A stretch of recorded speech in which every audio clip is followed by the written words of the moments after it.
ఎమ్మెల్యేల ఎంపీల పని ఎట్లుందంటే తాళి ఆయన కట్టి సంసారం ఇంకోటి చేసినట్టుంది.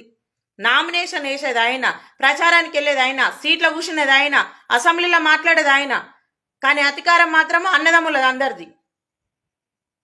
పిఎలు 1 అయితే వీళ్ళు నెంబర్ 2. కొంచెం కూడా మానం మరిగేది అనిపించట్లేదా?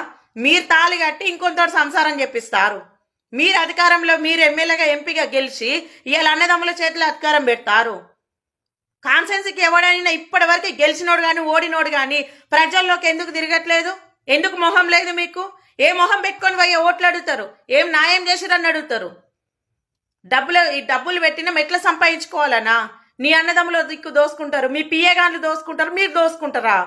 ఈడ ఏ కాన్సెన్స్లు ఎమ్మెల్యేలకు పోయి ఈరోజు మాట్లాడుతున్నారు? ప్రజలకు సమస్యలు ఏ ఎమ్మెల్యేలు తీరుస్తున్నారు? ఎందుకు ఈరోజు మీరు ఇంత నీచంగా తయారైపోయారు?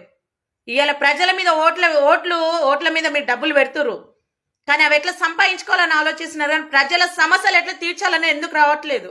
మీ దగ్గరకు వచ్చిన వాళ్ళు కూడా మీరు ఎందుకు పట్టించుకోవట్లేదు? కొంచెం కూడా మీకేం అనిపించట్లేదా?